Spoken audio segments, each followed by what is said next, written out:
예배에 나오신 여러분을 주님의 이름으로 환영하고 축복합니다. 먼저 제가 기도하고 찬양으로 영광 돌리도록 하겠습니다.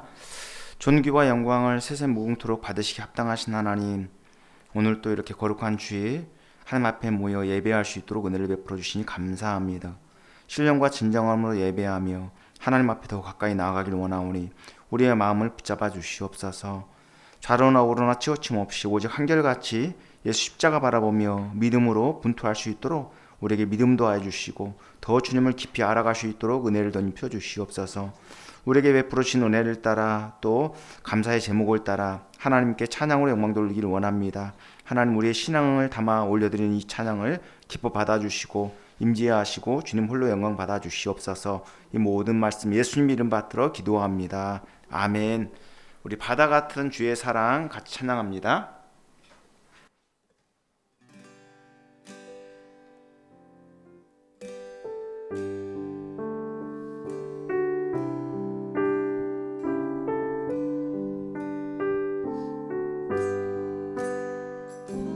바다 같은 주의 사랑 내 맘속에 넘치네.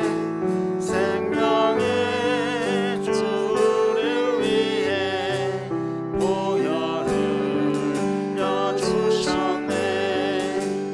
영원하신 주의 사랑 어찌 사명 주신 주님만을 영원히 찬양하리. 주목 박힌 언덕 위에 생명의 문 열렸네. 깊고 넓은 은혜의 샘 강과 같이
찬송가 261장 이 세상의 모든 죄를 같이 찬양하겠습니다.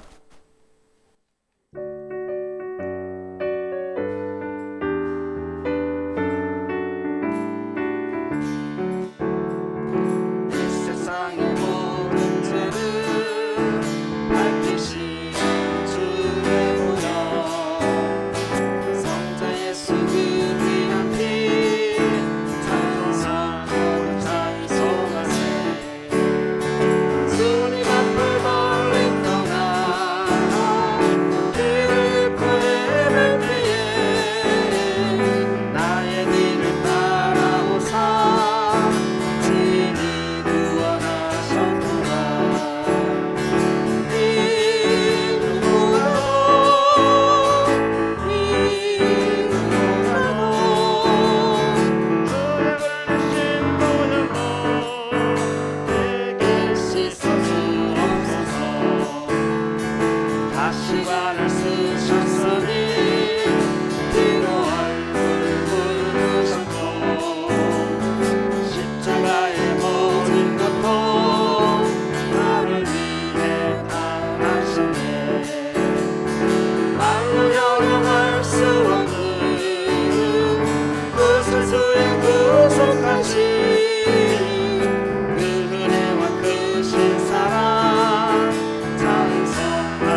뒤로 넘겨서 계속 찬양하도록 하겠습니다.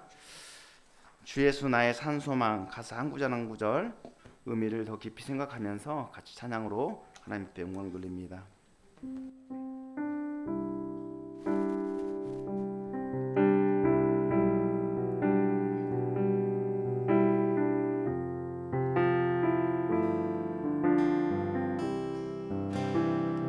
깊은 절망에 수렁 가운데 주님께 닿을 수 없던 우리 어둠 밤 중에 하늘을 향해 주의 이름 나 부를 때 어둠을 뚫고 오신 주 사랑 나의 절망 거두셨네. 주님의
유일한 소망은 주 예수 그리스도 한 분밖에 없습니다. 우리의 생명을 책임져 주시는 분이 주님이시고 우리를 영원한 천국으로 인도하시는 분이 주님이시기 때문입니다. 우리 이 시간에 기도할 때 이 세상에 살아가는 동안은 끊임없는 시험과 유혹으로 우리는 어려움을 당할 수밖에 없습니다. 왜? 예수 믿기 때문에. 마귀는 예수 믿지 않는 자들을 시험할 이유도 없고 괴롭힐 이유도 없어요. 근데 예수 믿기 때문에 우리를 계속 힘들게 하고 어렵게 하고 괴롭히는 것이죠. 그렇지만 우리가 절망하지 않는 이유는 우리의 유일한 소망 되신 예수님이 승리하셨기 때문이죠. 예수님이 십자가에 못 박혀 죽으시고 부활하시고 승천하시고 성령을 우리에게 보내주셔서 우리 또한 승리의 길을 걸어가기를 원하시고 도우시고 인도해 주실 것입니다. 우리 이 시간에 기도할 때 주님, 어떤 일이 있어도 어떤 어려움이 닥쳐도 어떤 고난 속에서도 오직 끝까지 예수님 의지하며 승리할 수 있도록 지켜주시고 또 힘주시고 능력 달라 우리 함께 기도해 나갔으면 좋겠습니다. 기도하겠습니다. 은혜가 풍성하신 하나님 아버지 감사합니다. 오늘 또한 아버지 하나님 주님의 은혜의 보호자 앞에 나왔습니다. 하나님 아버지 믿음으로 산다는 것이 녹록지 않고 숱한 난관과 어려움에 봉착할 때가 많이 있습니다. 그때마다 아버지 하나님 어찌할지를 알지 못한 채 전전긍긍할 때가 많이 있습니다. 하나님 아버지 믿음 갖고 늘 아버지 하나님 이겨나가게 하시고 승리케 하여 주시옵소서. 어떤 어려움이 있다 할지라도 아버지 하나님 십자가에 못 박혀 죽으신 예수님을 바라보고 예수님을 의지하며 아버지 하나님 그 믿음의 길을 끝까지 분투하며 나갈 수 있도록 도와주시옵소서. 아버지 하나님 마귀가 밀가루도 우리를 까부러치고 우리를 시험한다 할지라도 아버지 하나님 거기에 이리저리 흔들리지 않도록 도와주시고 또 세상의 아버지 하나님 풍조에 이리저리 요동하지 않도록 도와주시고 오직 한 길 십자가 바라보며 그 믿음의 길을 꿋꿋하게 따라갈 수 있도록 도와주시옵소서. 하나님 아버지 정말 여기까지 우리를 도우신 하나님 늘 은혜와 감사를 영광에 아버지 하나님 늘 그 은혜에 감사를 드리며 아버지 하나님의 영광을 정말 추구하며 살아가기 원합니다. 우리를 아버지 하나님 좌로나 우로나 치우치지 않도록 도와주시고 아버지 믿음의 담력을 가지고 예수님을 의지하며 성령 인도하심을 따라 힘써 믿음의 길을 잘 달려갈 수 있도록 도와주시옵소서. 아버지 주님을 더 깊이 알아가도록 도와주시고 주님의 그 섬김과 사랑을 본받아 아버지 하나님 우리 또한 이 땅에 살아가는 동안에 그 사랑을 실천하며 살아가기 원하오니 하나님 아버지 우리를 통해서 하나님의 영광이 드러나게 하시고 아버지 하나님 복이 끝없이 올라갈 수 있도록 도와주시옵소서. 오늘도 아버지 하나님 주님의 은혜 보호자 앞에 나왔습니다.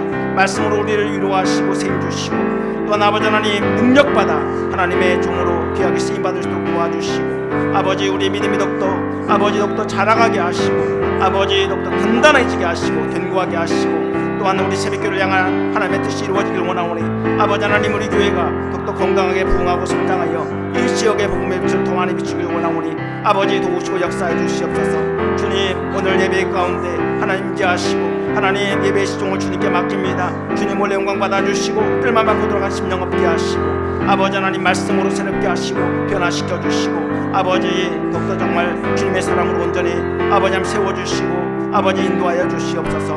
이 모든 말씀을 예수님 이름 받들어 간절히 기도합니다. 아멘. 은혜가 풍성하신 하나님 감사합니다. 이 추운 날씨 가운데도 우리를 예배의 전으로 불러주셔서 하나님 앞에 예배할 수 있도록 도와주신 것 감사합니다. 하나님 아버지 믿음으로 산다는 것이 결코 녹록지 않음을 더욱더 실감하게 됩니다. 하나님 우리에게 어떤 어려움이 닥치고 어떤 난관이 닥쳐온다 할지라도 아버지 하나님 그것을 극복하게 하시는 분은 오직 주님이시오니 주님만 의지하고 승리케 하여 주시옵소서. 중도에 포기하거나 아버지 하나님 또 우리로 탈락하지 않도록 도와주시고 끝까지 예수님 의지하며 믿음의 완주를 해나갈 수 있도록 도와주시옵소서. 하나님 아버지 오늘 또한 예배 가운데 하나님 임재하시고 우리의 예배를 기뻐 받아주시며 또한 아버지 말씀으로 우리가 세임을 얻고 위로를 받아 더욱더 세상에 나가 담대히 승리할 수 있도록 도와주시고 또한 아버지 하나님 앞에 드리는 예배가 아버지 신령과 진정함으로 드려지는 산센스가 될 수 있도록 하나님 우리의 마음을 더욱더 견고하게 붙잡아 주시옵소서. 또한 오늘 나오지 못한 성도들 그들이 어떤 처지와 환경 가운데 있는지 알 수 없지만 은혜를 사모하며 더욱더 모이게 힘쓰게 하시고 함께 모여 예배할 수 있도록 아버지는 그들에게도 은총을 베풀어 주시옵소서. 주님 홀로 영광 받아주시기를 원하오며 이 모든 말씀을 예수님 이름 받들어 기도합니다. 아멘. 네, 우리 사도신경 암송하심으로 신앙 고백하겠습니다. 전능하사 천지를 만드신 하나님 아버지를 내가 믿사오며 그 외아들 우리 주 예수 그리스도를 믿사오니 이는 성령으로 잉태하사 동정녀 마리아에게 나시고 본디오 빌라도에게 고난을 받으사 십자가에 못 박혀 죽으시고 장사한 지 사흘 만에 죽은 자 가운데서 다시 살아나시며 하늘에 오르사 전능하신 하나님 우편에 앉아 계시다가 저리로서 산자와 죽은 자를 심판하러 오시리라. 성령을 믿사오며 거룩한 공예와 성도가 서로 교통하는 것과 죄를 사하여 주시는 것과 몸이 다시 사는 것과 영원히 사는 것을 믿사옵나이다. 아멘. 네, 우리 인내송 같이 찬양하도록 하겠습니다.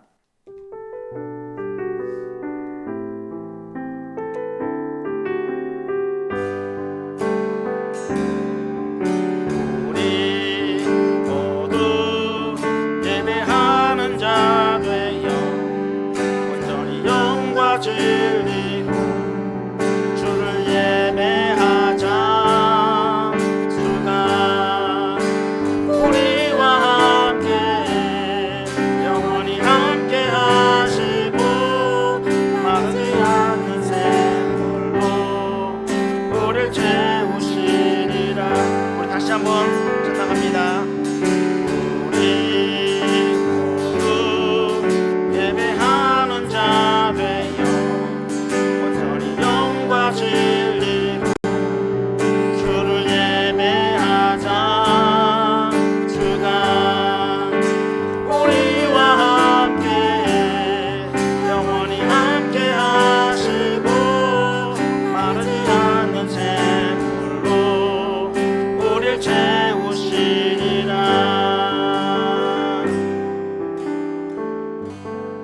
우리 성시교동문 세교동문 25번 시편 47편 말씀을 함께 교독하도록 하겠습니다. 찬송가 뒤에 수록된 성시교동문 25번입니다. 시편 47편 말씀을 함께 교독합니다. 너희 만민들아 손바닥을 치고 즐거운 소리로 하나님께 외칠지어다. 지존하신 여호와는 두려우시고 온 땅에 큰 왕이 되심이로다. 여호와께서 만민을 우리에게 나라들을 우리 발 아래에 복종하게 하시며 우리를 위하여 기업을 택하시나니 곧 사랑하신 야곱의 영화로다.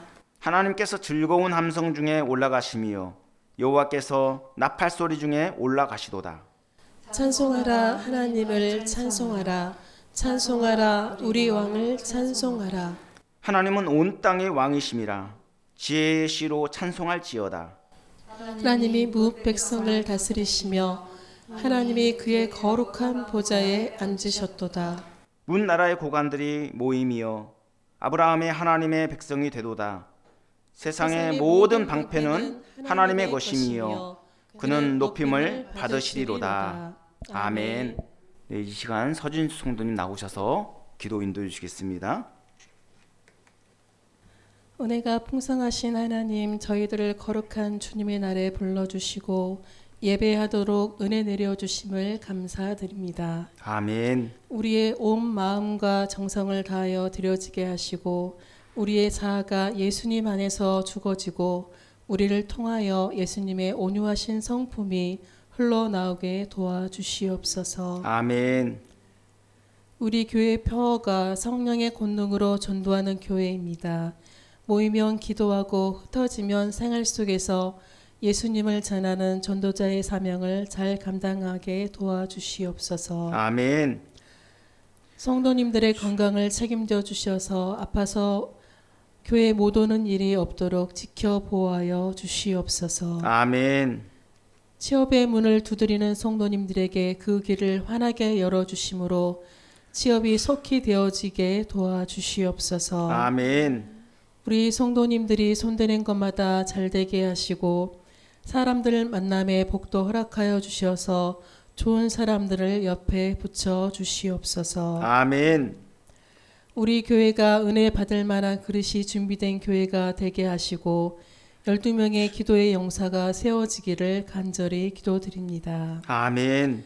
청년들에게 하나님의 나라와 꿈과 비전이 생기게 하시며 건실하며 흔들리지 않는 견고한 믿음을 선물로 허락하여 주시옵소서. 아멘. 우리나라 정치가 한마음 한뜻을 품고 나아갈 수 있도록 화합하게 하나님 다스려 주시옵소서. 아멘. 경제 회복 속도가 빠르게 되어져서 살기 좋은 우리나라가 되어지게 은혜 내려 주시옵소서. 아멘.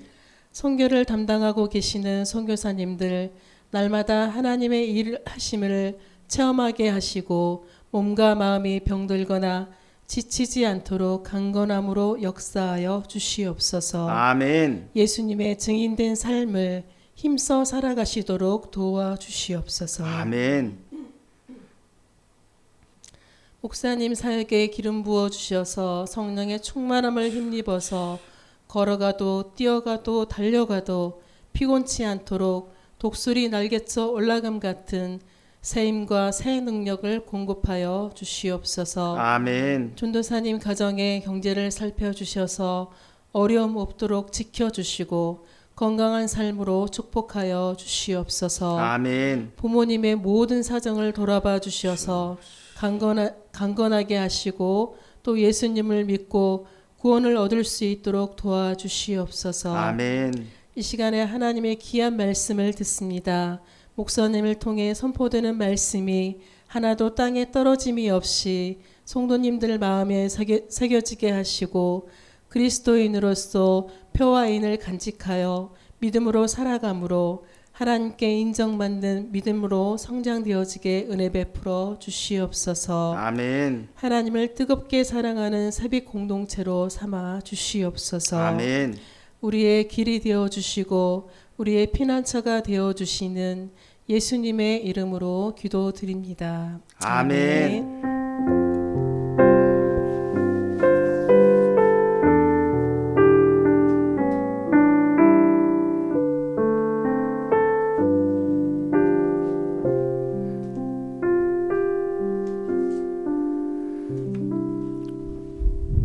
네, 기도 감사합니다. 교회 소식 안내해드리겠습니다. 주보 뒷면에 보시면 교회 소식란이 있는데 참조하시면 되겠습니다. 계속해서 우리 새빛교회 비전과 사명을 마음에 새기고 또 비전과 사명을 따라 합심합력해서 선을 이뤄나가면 좋겠습니다. 그리고 기도 제목도 보시면서 계속해서 기도를 해주시고 특별히 이제 러시아에서 영하 30도 이상 떨어지는 그 추운 곳에서 선교하고 있는 심성규 송사님, 영주권 취득과 또 바리소프카 지역 복음화를 위해서 기도해 주시고 또 독일에 선교하고 있는 조승표 송사님, 이 라벤스부르크 한인교회 이 단임 목회 사역을 병행하고 있는데 잘 감당할 수 있도록 위해서 기도해 주시고 또 올해부터 프랑스 박경규 선교사님과 아제르바이잔 봉영용 선교사님까지도 이렇게 후원할 예정인데 우리가 또 잘 후원할 수 있도록 또 기도하고 또 물질적으로 채워줄 수 있도록 이렇게 계속 기도해 나가시면 좋겠습니다. 우리 합동신학대학원대학교를 위해서도 기도해 주시고요. 그리고 이번 주는 아모스 7장부터 해서 하박국 3장까지 이렇게 말씀을 꾸준히 읽어 나가시면 되겠습니다. 그리고 아까도 기도하셨던 것처럼 우리 교회 표어가 성령의 권능으로 전도하는 교회입니다. 우리가 지금까지 열심히 전도했지만 올해는 더욱더 힘써 전도함으로써 가시적인 성과가 나타나면 좋겠습니다. 그래서 우리 삶 속에서도 열심히 전도하시고 또 우리 길거리에 전도하는 전도팀을 위해서도 계속해서 기도하시면서 그렇게 동역하시면 좋겠습니다. 그리고 이제 다음 주에는 윷놀이 대회가 있습니다. 그래서 우리 나오지 않고 있는 성도들까지 다 초청해서 윷놀이를 할 수 있도록 이렇게 가까운 분들한테 전화도 하시고 또 이렇게 적극적으로 초청을 하시면 좋겠습니다. 가족들도 이번 기회에 그냥 한번 같이 가서 예배드리고 또 귀재하면 좋겠다고 이렇게 얘기하시면 또 기꺼이 나올 수 있으니까 그렇게 자꾸 독려하셔서 더 많은 성도들이 함께 모여서 이렇게 또 예배드리고 교제하는 시간이 되었으면 좋겠습니다. 그리고 저는 이제 이번 주 목요일 날 수원노회 전도부 임원 모임이 있어서 참석할 예정입니다. 나머지 내용은 주보 참조하시고 다 같이 일어나셔서 서로를 축복하는 시간 갖도록 하겠습니다. 하나님의 사랑이 당신의 삶 가운데 가득하기를 축복합니다. 하나님의 은혜가 우리 가운데 가득하길 기도합니다. 우리 축복하며 찬양하도록 하겠습니다.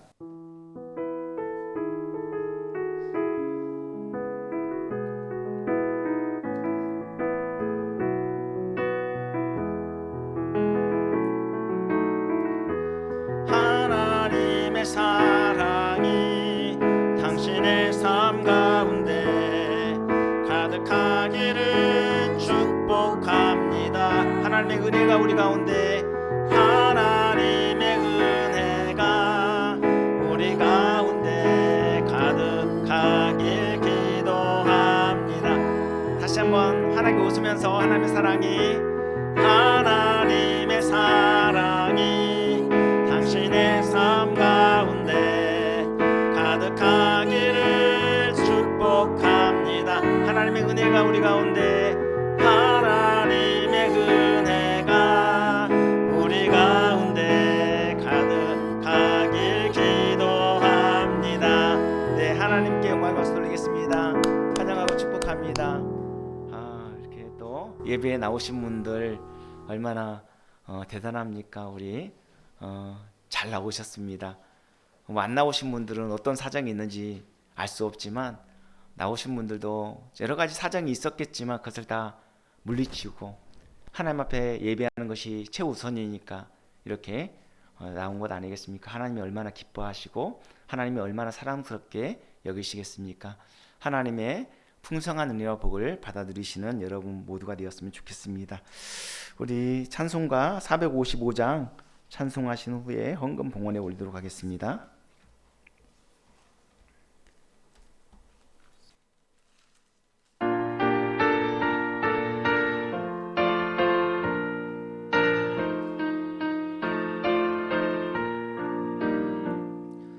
주님의 마음을 본받는 자 그 마음의 평강이 찾아옴은 험악한 세상을 이길 힘이 하늘로부터 임함이로다.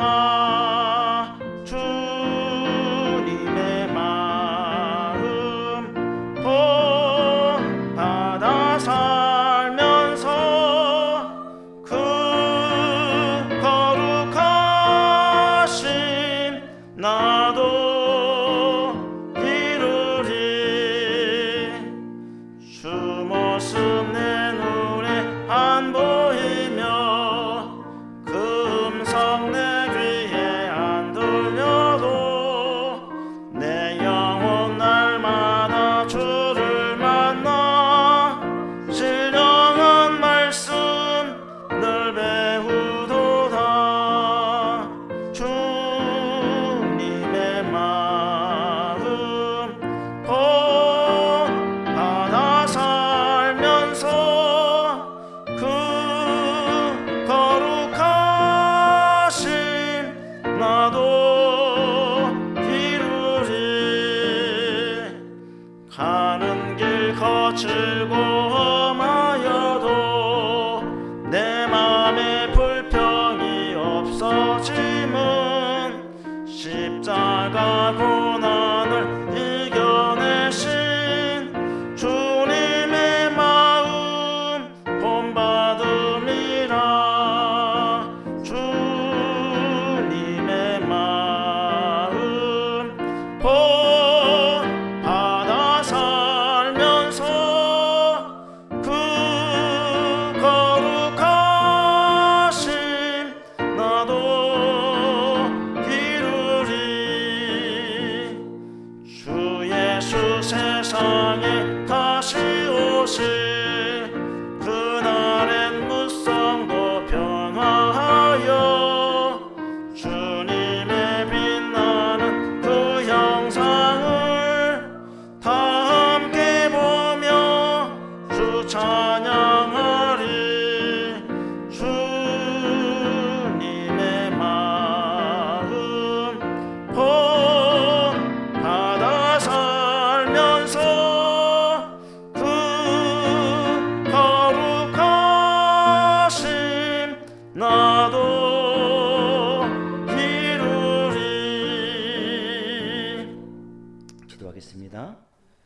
은혜가 풍성하신 하나님 감사합니다. 우리를 자녀 삼아주시고 지금까지 믿음의 길을 잘 걸어올 수 있게 하시며 또 우리에게 또 이렇게 하나님을 더 깊이 알아갈 수 있는 은혜의 시간들을 허락하여 주심을 감사합니다. 하나님 아버지, 더욱더 믿음으로 분발하여 더 선한 싸움을 싸우고 더 주님의 제자로서 온전한 삶을 살아가길 원하오니 하나님, 우리의 모든 삶 여정 가운데 함께 하시고 동행하시고 다스려 주시옵소서. 특별히 아버지 하나님, 하나님 앞에 나올 때 귀한 예물을 준비하여 정성껏 올려드립니다. 하나님 나라 영광을 위해 심은 것 100배, 60배, 30배 결실로 나타날 수 있도록 도와주시고 또 아버지 하나님 드린 손길마다 물질적으로 어려움 없도록 모든 필요를 채워주시며 아버지 하나님 또한 지출의 구멍을 막아주셔서 병원비로 또 아버지 하나님 사건 사고로 낭비하고 지출되는 일 없도록 하나님 은혜를 베풀어 주시옵소서. 하나님 아버지 또한 이 예물이 드려지는 쓰이는 곳곳마다 하나님 나라 백성들이 아버지 하나님 더욱더 많이 생겨날 수 있도록 도와주시고 아버지 하나님 생명의 역사가 나타날 수 있도록 도와주시옵소서. 교회가 건강하게 세워지고 또 선교지마다 하나님 정말 많은 영혼들이 주께로 돌아오는 역사가 일어날 수 있도록 도와주시옵소서. 주님께서 이 모든 영광 홀로 받아주시길 원하오며 예수님 이름 받들어 기도합니다. 아멘. 감사합니다. 네, 오늘 우리에게 주신 하나님 말씀은 요한복음 13장 1절로 17절까지 말씀입니다. 요한복음 13장 1절로 17절까지 말씀. 본문이 좀 길지만 함께 한 절 한 절 교독하시고 17절은 함께 읽겠습니다. 요한복음 13장 1절부터 17절까지입니다. 유월절 전에 예수께서 자기가 세상을 떠나 아버지께로 돌아가실 때가 이른 줄 아시고 세상에 있는 자기 사람들을 사랑하시되 끝까지 사랑하시니라. 마귀가 벌써 시몬의 아들 가룟 유다의 마음에 예수를 팔려는 생각을 넣었더라. 저녁 먹는 중 예수는 아버지께서 모든 것을 자기 손에 맡기신 것과 또 자기가 하나님께로부터 오셨다가 하나님께로 돌아가실 것을 아시고 저녁 잡수시던 자리에서 일어나 겉옷을 벗고 수건을 가져다가 허리에 두르시고 이에 대야에 물을 떠서 제자들의 발을 씻으시고 그 두르신 수건으로 닦기를 시작하여 시몬 베드로에게 이르시니 베드로가 이르되 주여 주께서 내 발을 씻으시나이까. 예수께서 대답하여 이르시되 내가 하는 것을 내가 지금은 알지 못하나 이후에는 알리라. 베드로가 이르되 내 발을 절대로 씻지 못하시리이다. 예수께서 대답하시되 내가 너를 씻어주지 아니하면 내가 나와 상관이 없느니라. 시몬 베드로가 이르되 주여 내 발뿐 아니라 손과 머리도 씻어 주옵소서. 예수께서 이르시되 이미 목욕한 자는 발밖에 씻을 필요가 없느니라. 온 몸이 깨끗하니라. 너희가 깨끗하다 다는 아니니라 하시니. 이는 자기를 팔 자가 누구인지 아심이라. 그러므로 다는 깨끗하지 아니하다 하시니라. 그들의 발을 씻으신 후에 옷을 입으시고 다시 앉아 그들에게 이르시되 내가 너희에게 행한 것을 너희가 아느냐. 너희가 나를 선생이라 또는 주라 하니 너희 말이 옳도다. 내가 그러하다. 내가 주와 또는 선생이 되어 너희 발을 씻었으니 너희도 서로 발을 씻어주는 것이 옳으니라. 내가 너희에게 행한 것 같이 너희도 행하게 하려 하여 본을 보였노라. 내가 진실로 진실로 너희에게 이르노니 종이 주인보다 크지 못하고 보냄을 받은 자가 보낸 자보다 크지 못하나니. 다 같이요.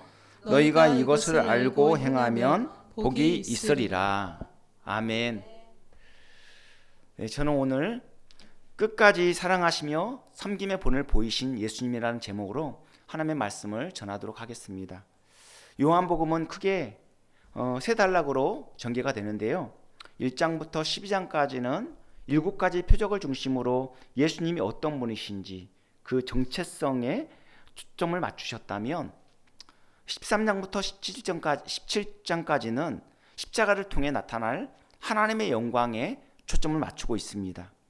그리고 18장부터 마지막까지는 그 영광이 십자가와 부활을 통해서 승천을 통해서 어떻게 완성이 되고 또 제자들이 어떻게 사명을 감당해 나가는지 그 상황을 분명하게 보여주고 있습니다.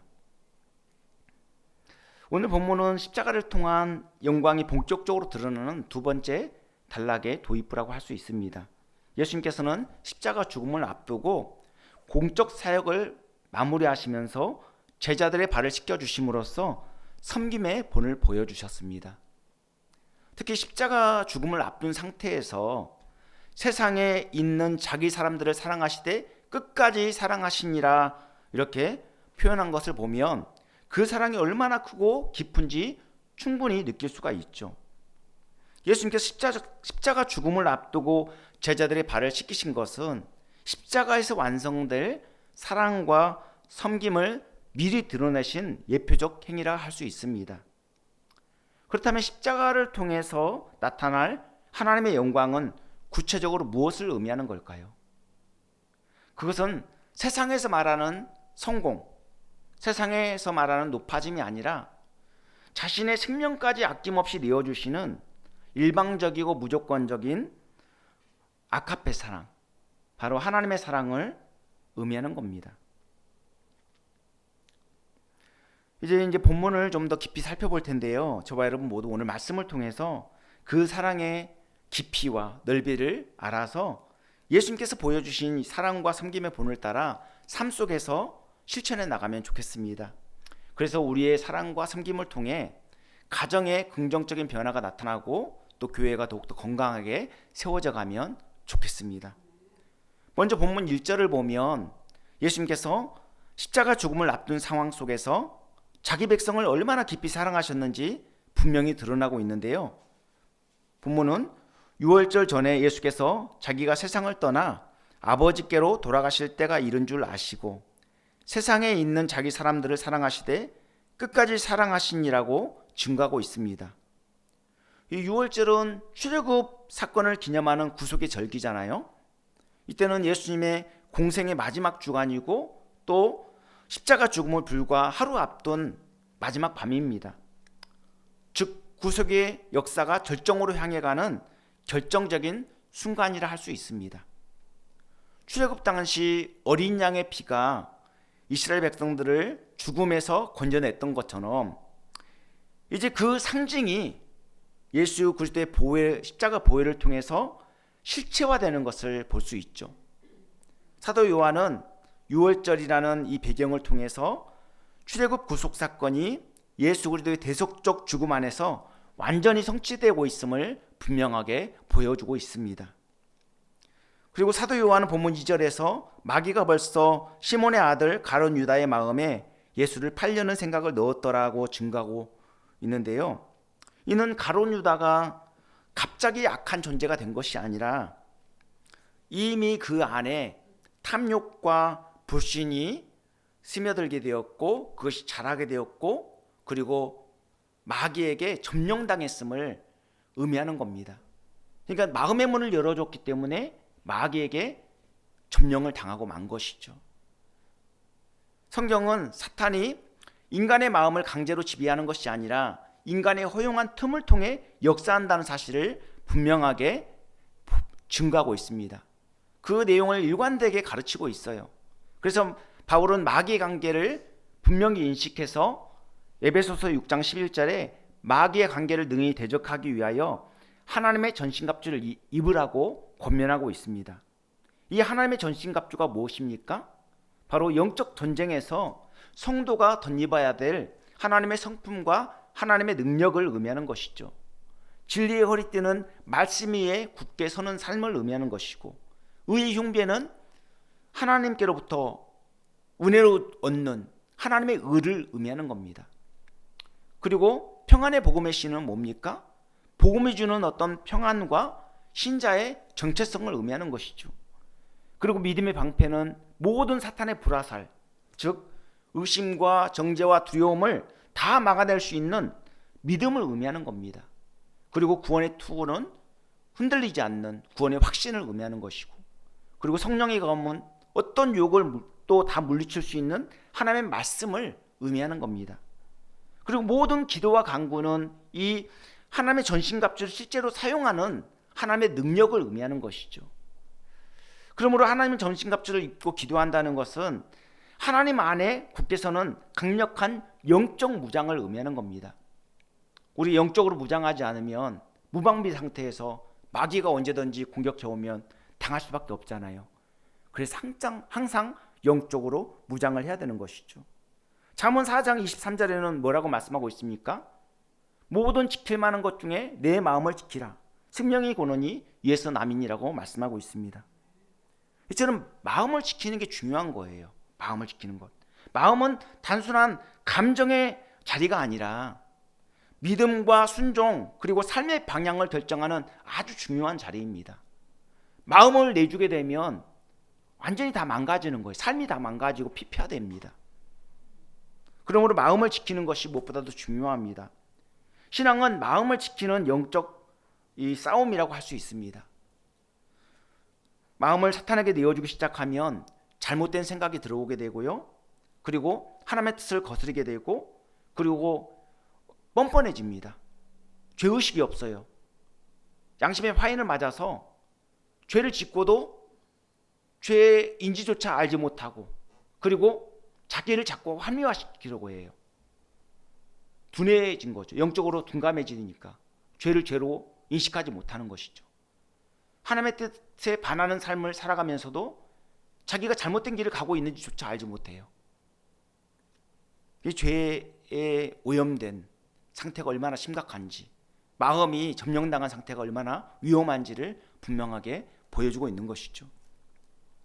예수님의 십자가 죽음과 부활 승천은 하나님의 뜻에 따른 것이고 결국 하나님의 영광으로 귀결될 것입니다. 예수님은 자신의 정체성과 권세와 사명을 다 인식하고 있었어요. 그래서 본문 3절에 저녁 먹는 중 예수는 아버지께서 모든 것을 자기 손에 맡기신 것과 또 자기가 하나님께로부터 오셨다가 하나님께로 돌아가실 것을 아셨다라고 증거하고 있습니다. 이 말씀은 세족식에 앞서서 사랑과 섬김의 종으로 오신 예수님의 정체성과 사명을 극명하게 드러내는 결정적 단서입니다. 예수님은 권세를 잃거나 마지못해 억지로 죄자들의 발을 씻으신 게 아니에요. 예수님은 하늘과 땅의 모든 권세를 다 가지신 분이고 하나님의 아들이시지만 기꺼이 가장 낮은 자세로 내려가 사람과 섬김의 본을 보여주신 것입니다. 저도 주일학교 교육전도사가 있을 때 세족식을 진행한 적이 있었어요. 당시 아이들의 발을 씻겨주는데 예수님의 섬김을 조금이나마 좀 느낄 수 있어서 감사했죠. 그런데 아이들은 그 의미를 알지 못하죠.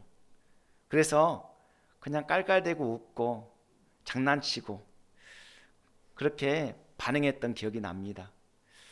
그리고 언젠가 집에서 자녀들의 발을 씻겨주기도 했고 또 자녀들이 제 발을 씻겨주기도 했습니다. 섬기는 것도 행복했고 섬김을 받는 것도 참으로 감사한 일이었습니다. 그날 저희 집은 예수님께서 제자들의 발을 씻기신 작은 다락방처럼 느껴졌습니다. 참 행복했습니다. 여러분도 언젠가 기회를 만들어서 가족들의 발을 씻겨주는 그런 시간을 가지면 좋겠습니다.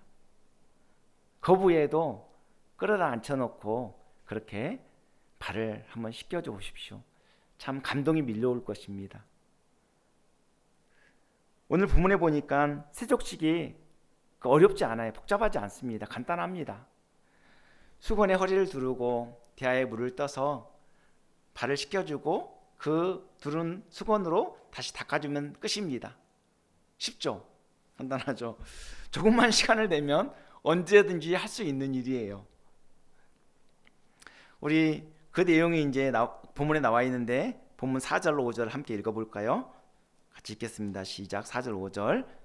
저녁 잡수시던 자리에서 일어나 겉옷을 벗고 수건을 가져다가 허리에 두르시고 이에 대야에 물을 떠서 제자들의 발을 씻으시고 그 두르신 수건으로 닦기를 시작하여 아멘. 예수님은 즉흥적 감정에 이끌려서 세족식을 행한 것이 아니라 자신의 정체성과 사명을 분명히 인식한 상태에서 의도적이고 계획적으로 진행을 하신 겁니다. 구약시대의 정결의식이 하나님께 나아가기 위한 준비였던 것처럼 예수님의 세족식은 십자가와 하나님 나라 공동체로 나아가게 하는 거룩한 준비였던 것이죠. 당시 팔레스타인 지역은 먼지가 많았고 또 주로 슬리퍼 같은 신발을 신고 다녔기 때문에 집에 들어올 때는 발을 씻는 것이 일상이었어요. 그래서 가정마다 발 씻을 물이 준비되어 있었고, 공적인 모임에 있을 경우에는 하인이 손님의 발을 씻어주는 경우가 일반적이었습니다. 이런 여러 하인 중에서도 가장 신분이 낮은 미천한 종이 그 발 씻는 역할을 감당했는데 그만큼 천한 일이었죠. 저도 이제 군대 생활을 한 적이 있는데, 군대에 가면 신병 때 제일 먼저 하는 일이 뭐냐면요, 내무반에서 침상 닦는 거, 그 다음에 바닥에 미싱하우스라고 해서 물걸레 갖다가 완전히 물로 깨끗하게 세척을 하거든요. 그런 일을 하게 돼요.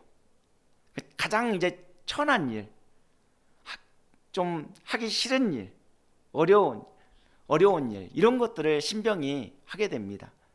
근데 침상이 양쪽으로 나눠져 있는데 침상을 막 그 짧은 시간에 막 이제 고참들은 그 행동을 빨리빨리 할 목적으로 막 굉장히 빠른 템포의 음악을 틀어줍니다. 크게 그것도. 그러면은 침상을 막 닦고 나가요.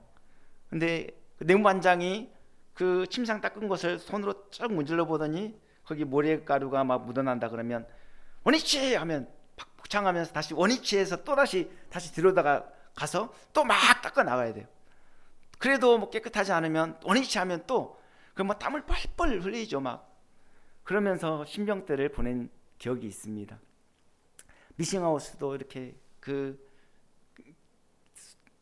걸레를 이렇게 쭉 펼쳐서 물을 쭉 이렇게 닦아내는 거거든요, 물기를. 그래서 물기가 완전히 없어질 때까지 그렇게 닦아내는 그 일을 합니다.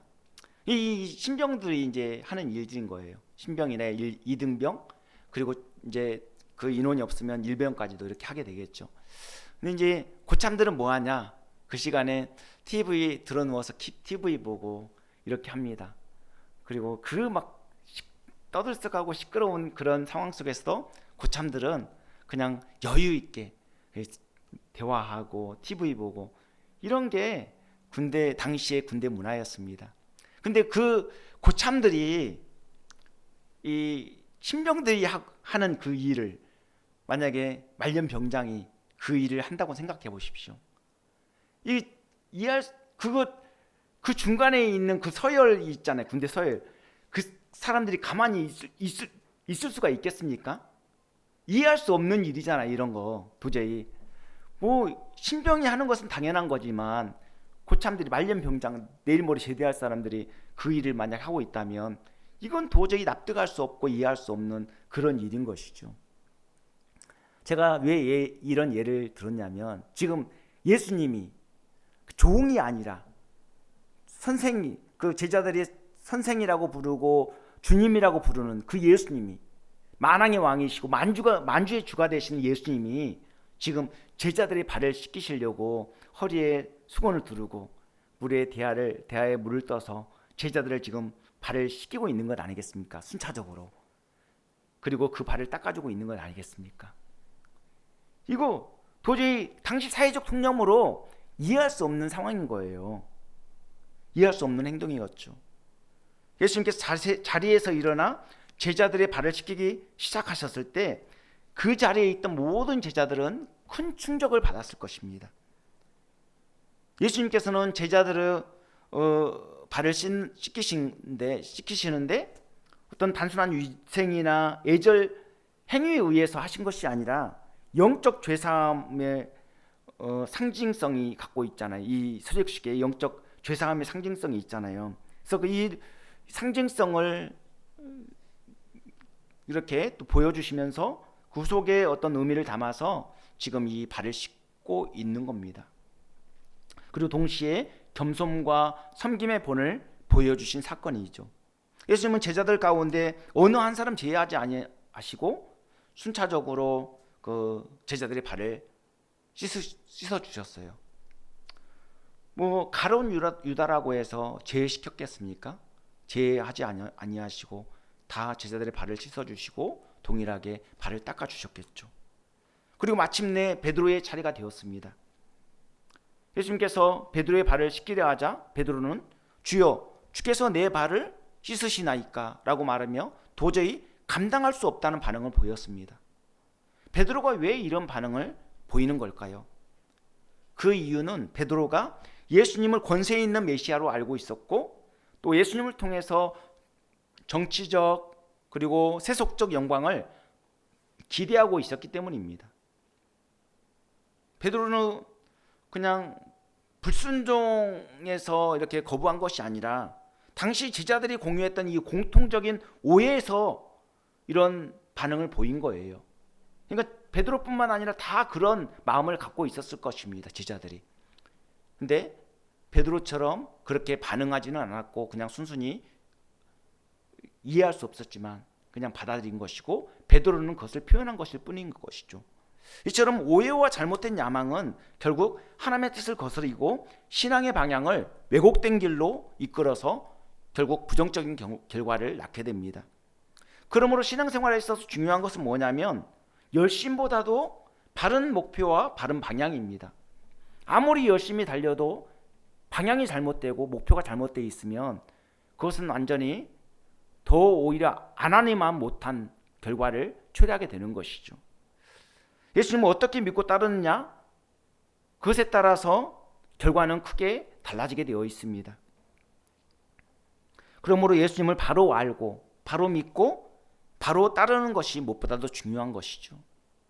베드로가 거부하자 예수님께서 어떻게 말씀하셨습니까? 예수님은 내가 하는 것을 내가 지금은 알지 못하나 이후에는 알리라고 말씀하셨어요. 지금 당장은 네가 알지 못하지만 나중에는 알게 될 것이다. 이렇게 말씀하신 것이죠. 그러니까 이후라는 건 뭐냐면 십자가 사건과 부활, 승천 그리고 성령 조명 이후를 의미하는 것이죠. 실제로 베드로는 오순절 이후 성령 강림 사건을 통해서 예수님의 낮아심과 섬김이 구원의 길이었음을 깨닫게 됩니다. 당시에는 그 의미를 깨닫지 못했지만 성령의 조명하심을 통해서 점진적으로 깨달아 알아가게 된 것이죠. 이처럼 하나님의 뜻은 시간 속에서 점진적으로 계시됩니다. 그러므로 억지로 빨리 알려하거나 조급해 할 필요가 없어요. 우리가 할 일은 뭐냐면 하나님께서 열어서 보여주시는 만큼 알고 순종하는 자세를 가지는 것이 중요합니다. 베드로는 예수님께서 스스로 낮추신 것에 대해서 받아들이기 어렵다는 반응을 보였습니다. 그래서 내 발을 절대로 씻지 못하리이다 이렇게 강력하게 거부하는 모습을 보이거든요. 그래서 예수님은 어떻게 말씀하셨습니까? 내가 너의 발을 씻어주지 아니하면 내가 나와 상관이 없느니라고 그렇게 충격적인 말씀하셨어요. 여기서 우리는 은혜를 받아들이는 것이 얼마나 중요한지를 깨닫게 됩니다. 하나님께서 아무리 폭포수 같은 은혜를 쏟아 부으셔도 당사자가 거부하면 아무 소용이 없어요. 여러분, 하나님의 말씀이 선포되고 있는데 귀를 닫고 있으면 들립니까? 안 들어요. 안 들려요. 잠을 자면 들리겠습니까? 안 들려요. 스스로 거부하면 아무리 하나님의 은혜의 말씀이 선포되어도 그 말씀을 들을 수가 없는 것이죠. 장대비가 내리더라도 그릇을 뒤집어 놓으면 어떻습니까? 빗물이 담기지 못하는 것처럼 은혜도 마찬가지입니다. 하나님은 은혜를 쏟아 부어주시려고 해요. 그런데 본인이 그것을 거부하고 받아들이지 않아요. 그러면 하나님이 인격적이신 분이잖아요.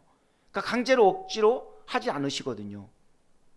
인격적으로 초청하시고 믿음으로 반응하고 순종하기를 하나님은 원하시고 기다리실 뿐이죠.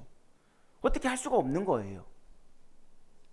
예수님께서 상관이 없다고 말씀하신 것은 구원과 관계가 끊어진다는 것을 의미하는 거예요. 구원과 관계가 끊어진다. 이거 심각한 문제 아니겠습니까?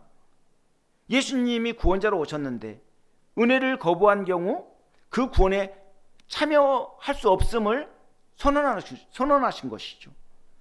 하나님의 은혜로 믿음을 선물로 받아서 복된 길을 가고 있는데 무늬만 크리스천이야.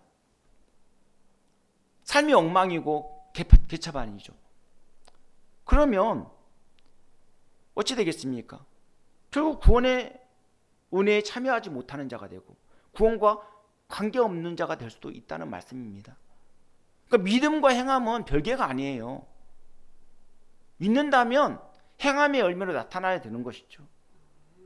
예수님 믿고 구원을 받았다고 해서 함부로 막 살아도 되는 걸까요? 결코 아닙니다. 진정한 믿음은 반드시 행함의 열매로 나타나야만 합니다.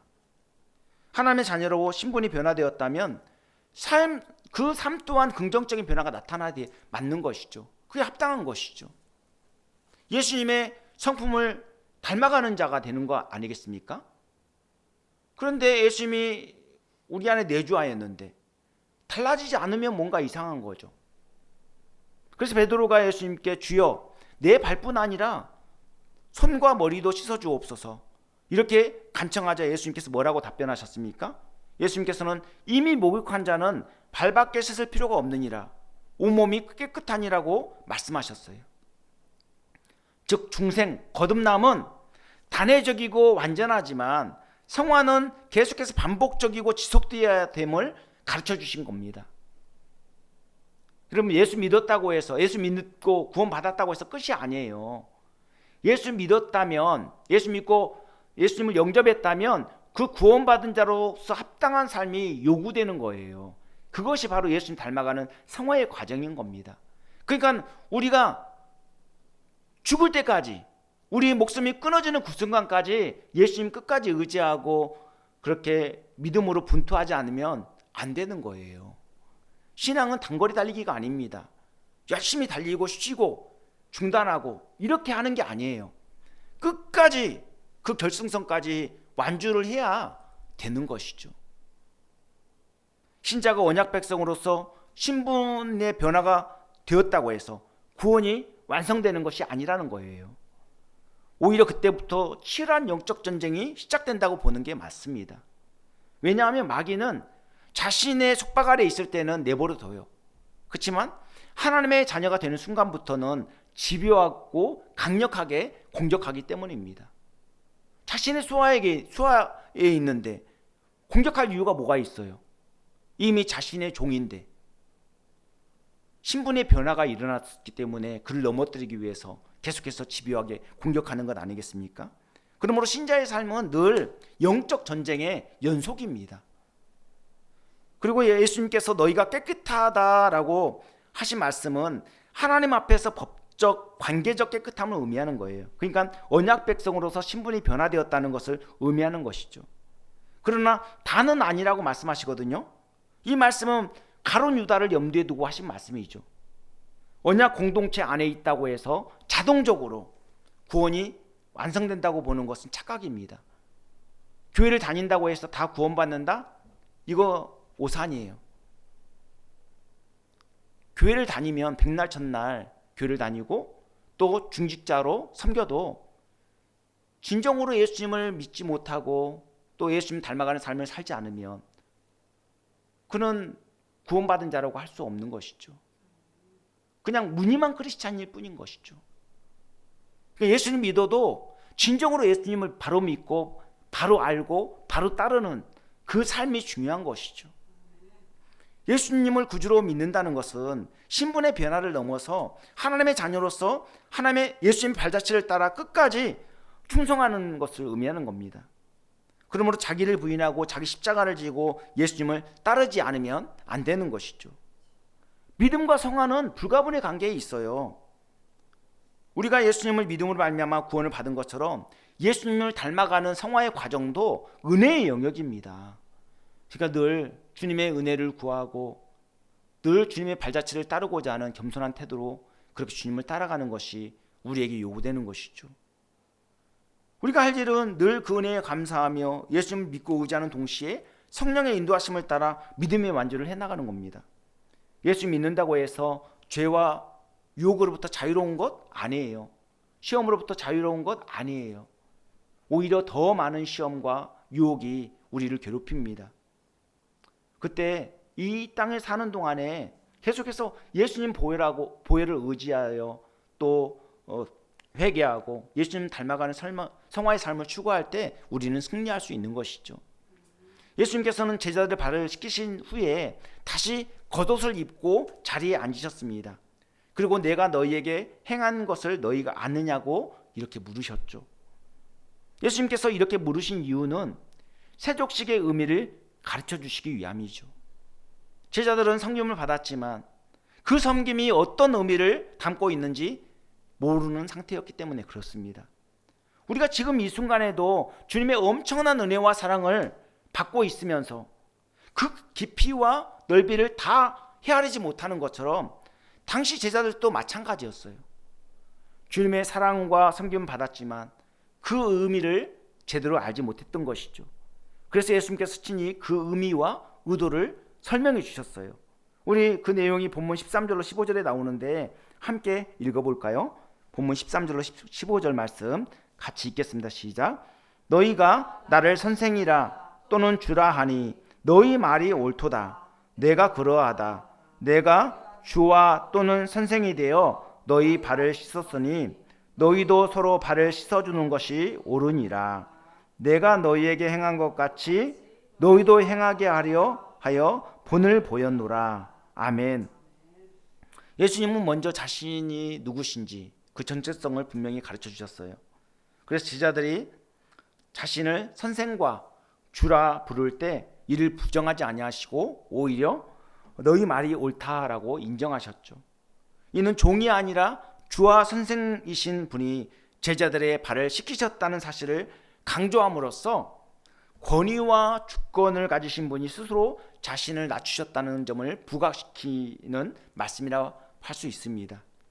예수님은 제자들로 하여금 서로 낮은 자리에서 섬기는 태도를 갖게 하시려고 몸소 본을 보여주신 것입니다.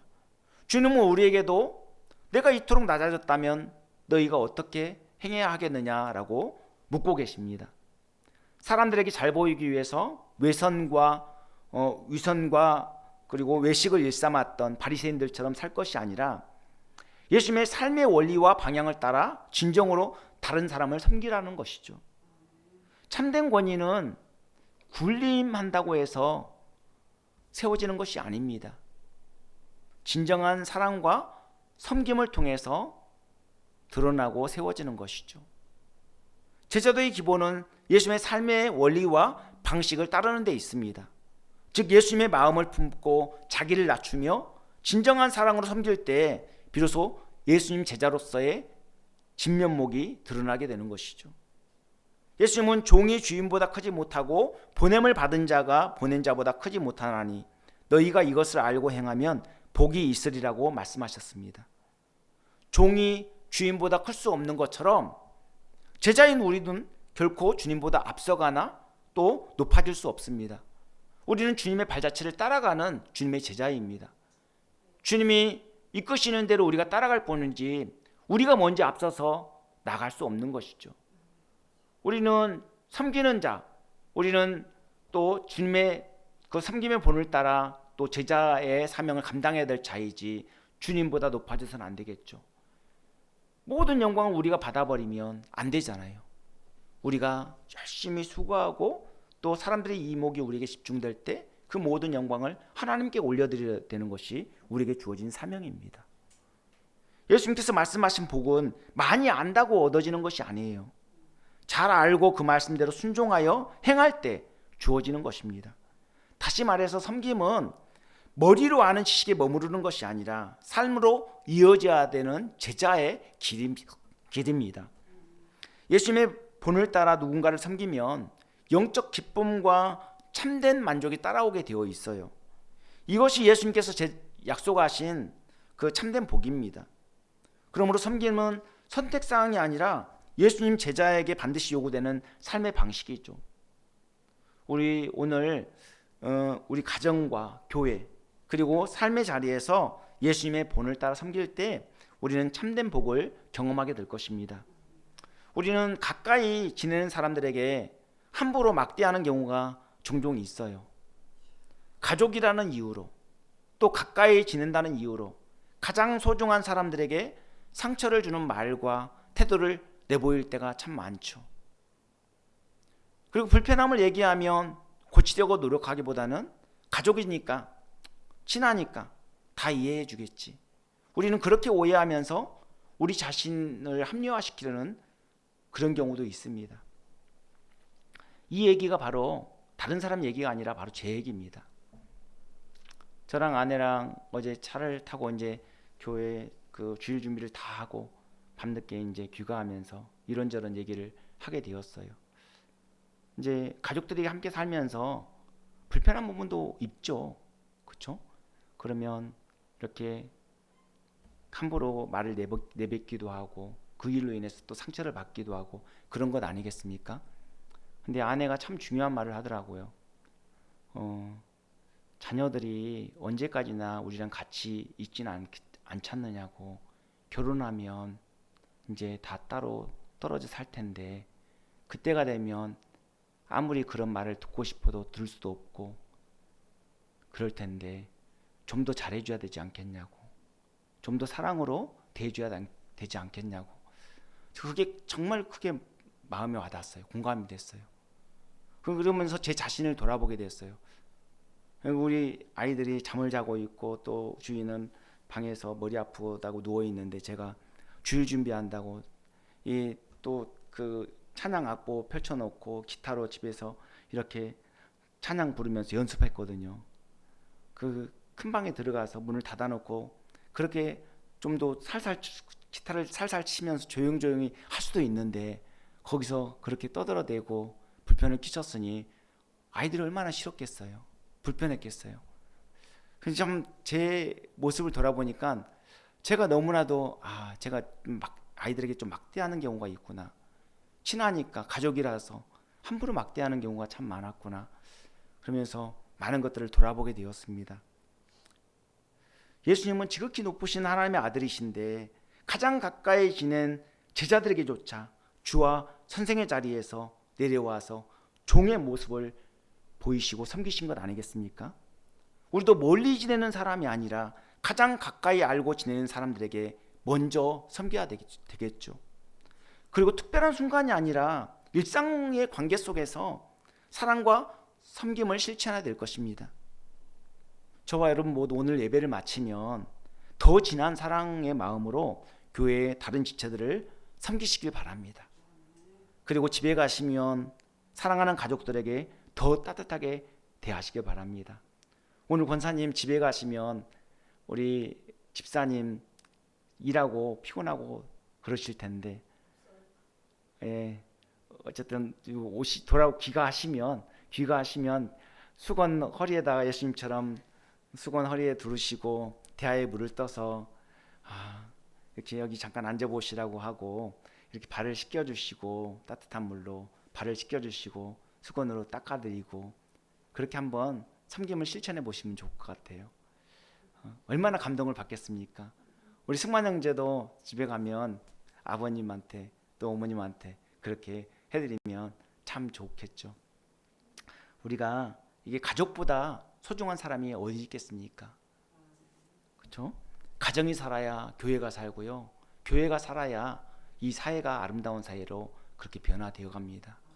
우리가 그 사랑의 통로가 되고 또 그 복의 통로가 되고 섬김의 그 통로가 되어야 되지 않겠습니까? 저와 여러분 모두 이 말로만 듣고 그냥 흘려버릴 것이 아니라 마음에 새기고 늘 그 섬김과 사랑을 실천해 나가면 좋겠습니다.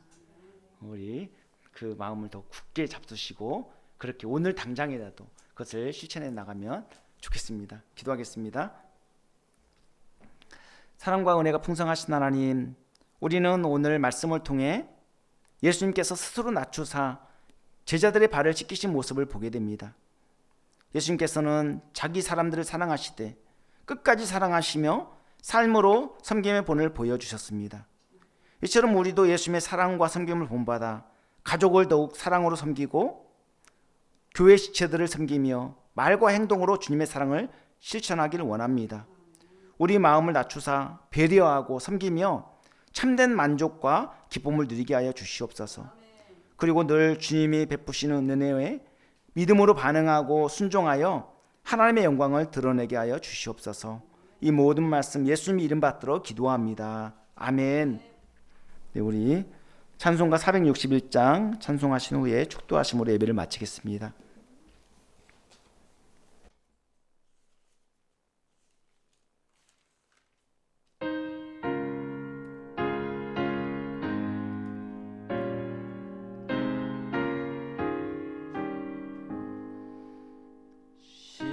십자가를 질 수 있나 주가 물어보실 때 죽기까지 따르오리. 성도 대답하였다.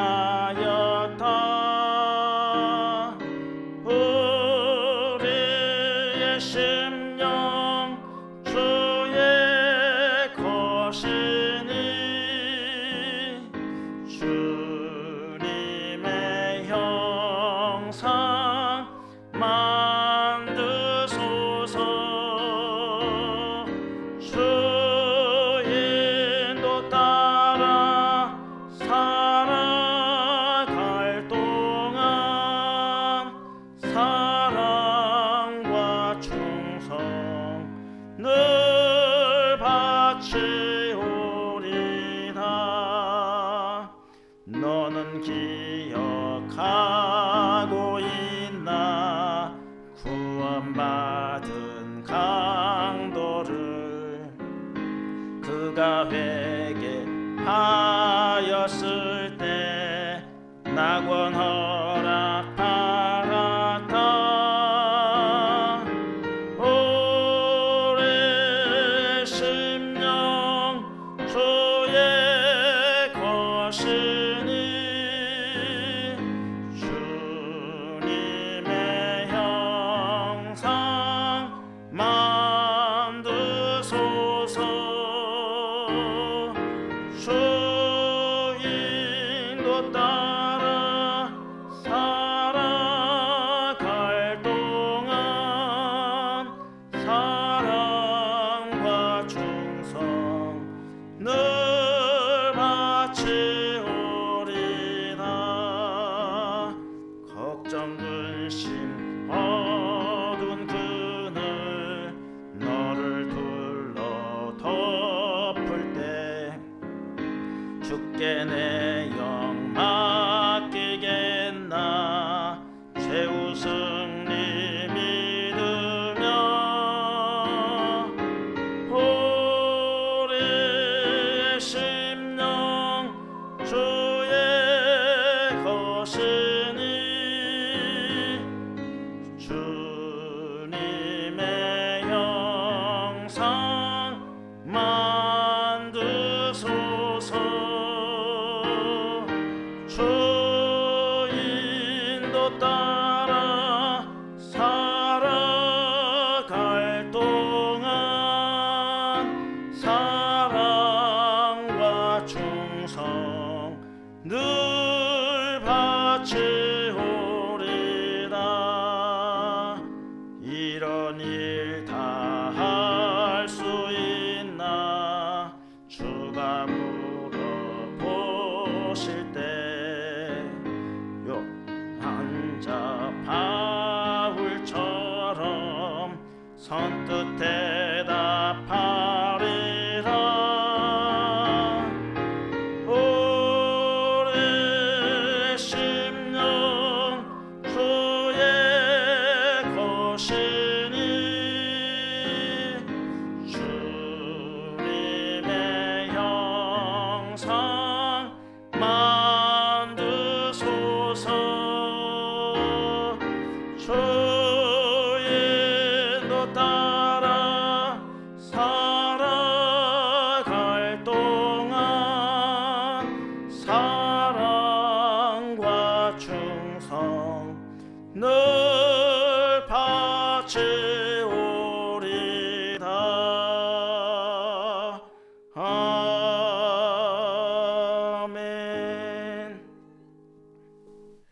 지금은 우리 주 예수 그리스도의 은혜와 하나님 아버지의 한량없는 극진하신 사랑하심과 성령님의 감화 감동 교통 인도하심이 자신을 낮추사 제자들의 발을 씻기신 예수님의 사랑과 섬김의 본을 따라 가족들을 섬기고 교회 지체들을 섬기며 믿음으로 사랑과 섬김을 실천하기로 결단하고 다짐하는 모든 심령들 위해 또 그 가정 위에 그 삶의 모든 여정 가운데 지금으로부터 영원토록 함께 계실지어다.